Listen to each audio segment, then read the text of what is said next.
Mickey Mouse, Mickey Mouse. I've been watching that nigga my whole life, but guess what? I don't trust him.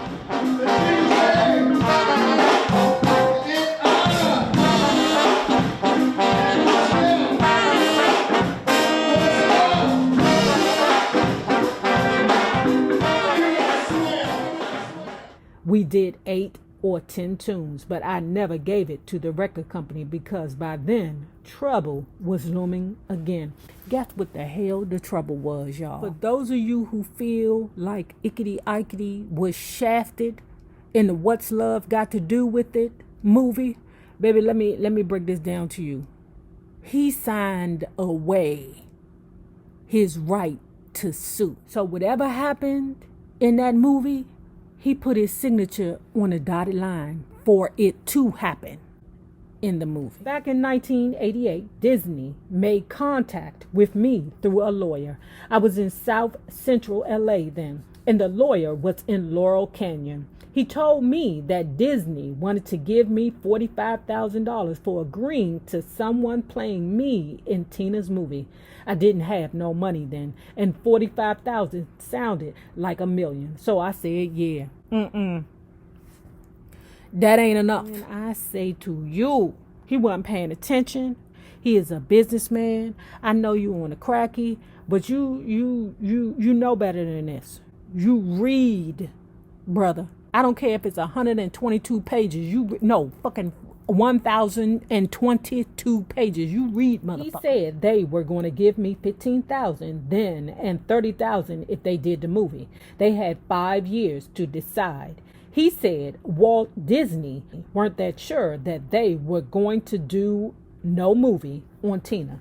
That was the bullshit he was telling me. I make it seem like all along they had been planning on doing the movie with Tina because goddamn it, we're gonna do the movie with Tina and we're gonna goop the hell out of you. And I didn't have to do anything but give them permission for somebody else to play me in the movie. I don't care who's gonna play me in the movie. Tina and I are not together. Whoever she wants, it doesn't matter to me. He said nothing about me signing away my rights to sue them if they portrayed me wrong. If it wasn't for Lawrence Fishburne, the movie would have been worse. You hear me? Thank God for Lawrence Fishburne. Anyway, I am all eyes for this $15,000 so I can get back over there to that cocaine. Why would you think that Walt Disney would have your best interests at heart? Do you know them, Ike? Do you know them niggas? Are you their friend?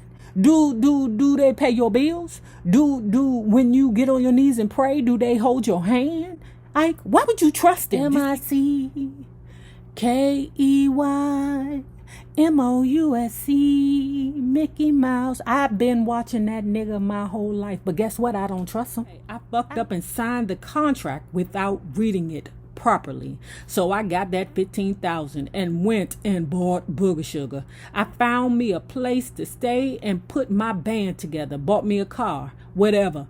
$15,000 would do. I got out of jail on September 3rd, 1991.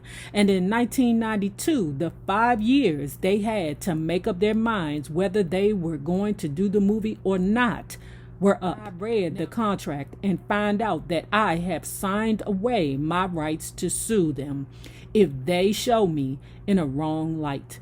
So then I was hoping that Disney wouldn't send this $30,000, but the money came. I talked to some more lawyers about it and tried to get out of it, but we didn't talk to the right lawyers, man. I don't believe you can sign nothing legally that can put your life in danger, not for no amount of money. And my life's in danger, man. A lot of people who are real fans of Tina's want to stick something in me for what the movie said I did. I don't believe that is legal. Anyway, they got away with it. You know why I believe that Ike is not playing with you crazy Tina fans? I love the Tina Turner too, okay? I love her too. But I'm telling you, some of you peoples be down there in them comments, man. Y'all be making me think that it'd be something wrong with you, right? I be wanting to say, did you fuck Ike?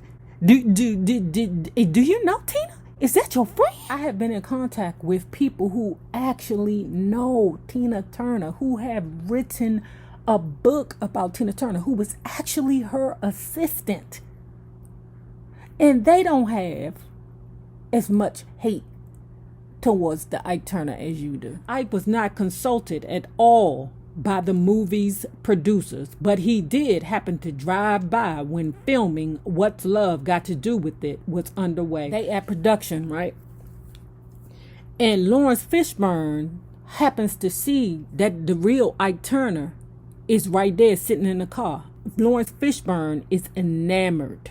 Okay, and like I said previously, if it wasn't for Lawrence Fishburne, his character would have been portrayed even worse. He said, I turned down this movie 3 or 4 times until they fixed the script. So it showed some parts of you as a musician. Thank you very much, Lawrence Fishburne.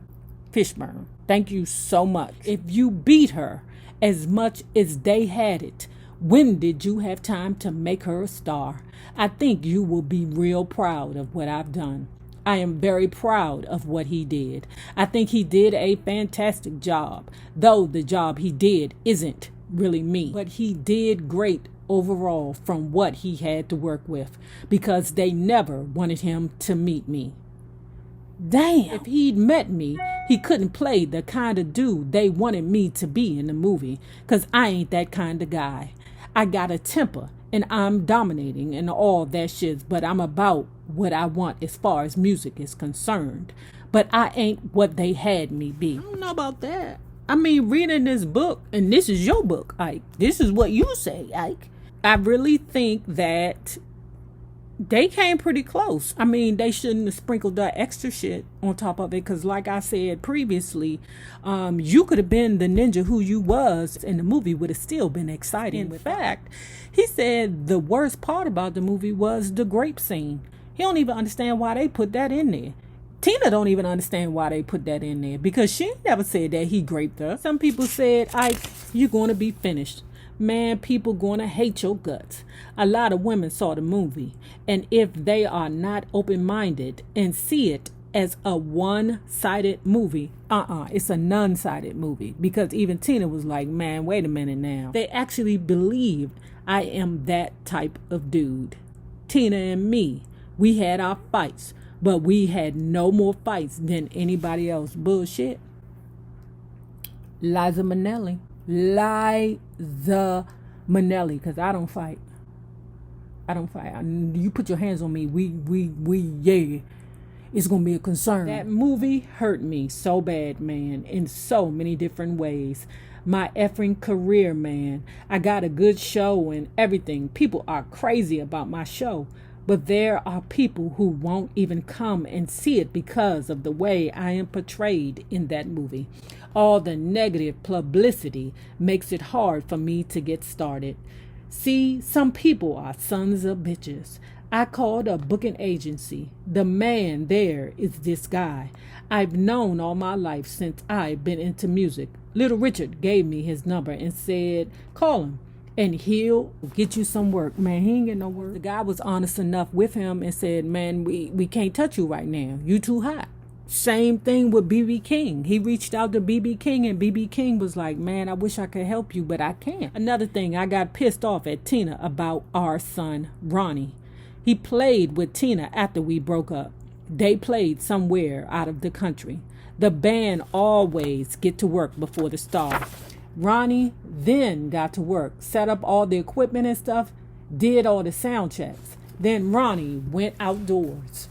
And when the limousine pulls up and Tina steps out the limo, Ronnie walks up there and kisses her, because that's the way he's raised. All my kids have been raised to be affectionate.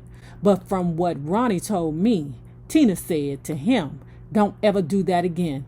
And she fired him. I don't believe that she fired him just for that. I think it's more likely that she fired him for his drinking. But I believe she did tell him not to kiss her in public like that. You know, he'd just walk up and grab you and hug you and kiss you like that. He'd kiss me like that. That's how he was raised. When I got out of jail, Ronnie played with me. I used Ronnie on bass when I first put my band together. The split had devastating effect on the children. One Ike found living in a shelter for homeless in South Central LA, and there has been involvement with drugs. But through Ike's help, one son has been weaned off. Michael hasn't seen Tina for years. Ike Jr. don't see her, but he gets money from her every once in a while. But Ike Jr. would ask her for money. Michael wouldn't until lately. That's a damn shame. Ain't no way in the world that one of those kids needed something and I wouldn't give it to the man. Craig I haven't seen since 1976. I wouldn't know him if I walked up on him. Ronnie sees Tina all the time. He's the only one who belongs to me and her. And Craig, he don't belong to me. And he sees her all the time. The two not of her blood she don't see at all, which is a damn shame. Because I felt all four of those kids were mine. I really felt that Craig was my son. And I still do. I believe that. And I'm shocked to hear that Tina didn't treat all the children as her own. I played at the Roosevelt Hotel. Bobby Womack gave me 2 stage suits and 2 pair of shoes. Years ago, I gave him money to pay off his bills and his note on his car, so I consider him a friend of mine. He had a Rolls Royce and a Mercedes. I said, man, look, if you see a time you're not going to be able to keep your Rolls Royce, let me know. I know a lot of strings you can pull before you lose something. Man, his pride ain't shit. He lost it. He didn't even let me know. I really hated that, but I understood it. It's that pride. But the way I look at it, damn, he gave it back to the white man before he let me have it. He didn't give it back to the white man. The white man came and took it. Slowly through the television and the radio, people are beginning to see me and hear me and know what I really have in my heart and accept me for what I am, not taking me for the way I am portrayed in that movie, but judging me for my music, which is the way it should be, not for the way I live or the way they think I lived my life. Ike is all too painfully aware of where things went wrong in his life. I came to a split in the road and I took the wrong road. Man, the split was when I started doing drugs. I took a left when I should have taken a right. It brought my life down to zero, man. Other rock stars have taken drugs and got away with it. We was Ike and Tina Turner. Tina didn't do drugs. I did. Why the hell you got to bring other rock and roll stars in it? See, that's what I hate. I try never to compare myself to other people, man. Because every time you compare, you'll lose. You see, my career never really got started. When I met Tina, I forgot my own career. Then I was afraid to go back to it after I started with her. So now I am scared to go back to the guitar. I am scared to go back to the piano. But if you think back, I put out an album called The Edge, and there's only Ike on the album. But well, that's where my head was when Tina and me broke up. The drugs are all behind him now. He won't take more than half a cup of coffee, does not drink alcohol, and is appalled if anyone smokes a joint within range of his nostrils. Child, I'm gonna leave that right there. I ain't even gonna say it. I got 6 years going on 7 clean. As a matter of fact, I intend to be a role model for other present drug users. I hope that somewhere along the line, Tina and I can work together in some form. I feel that this is something the public would want to see, even if it's just one trip around the world, one time. I think of that as a fun tour. A musical battle between Ike and Tina on stage would be something the public would go for, and so would I. Ike and Tina back together would make the front page of every newspaper in the world. It would be no sweat off her back if we went on tour together. It is nothing out of her pocket. It is not a degrading thing to her. We don't even have to talk. If she don't want to see me, she don't have to see me. She can just go and do her show, stay at whatever hotel her people stay at, and I can stay wherever. But I just think financially, in the condition that I am in these days, I just think it would be advantageous to both of us. And a lot of people would like to see Ike and Tina together. I have always loved Tina. I love her right now. But I don't like her. I don't like her at all. She ain't the one I know. I think she forgot where she came from. She don't like blacks. She forgets that she is black. She don't associate with blacks. I've never been in love with Tina in my life. I love her. I really, really love her. Just like you love your sister. As I've said, we were for each other, man. Tina and I didn't have a fun life of our own, you know? Like going out to the movies and enjoying ourselves, or going skating, or going on vacation. It was all work. I regret that.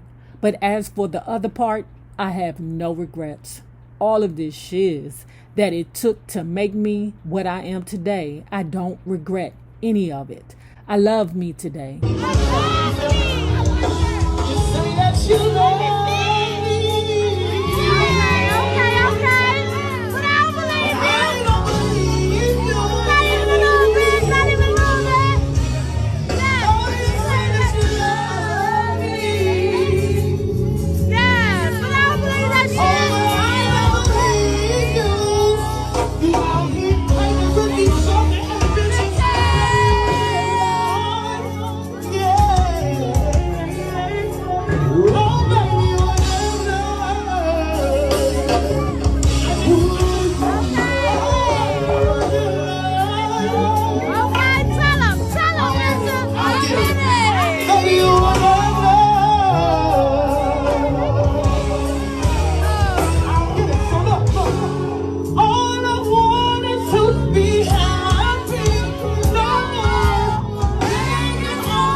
Oh,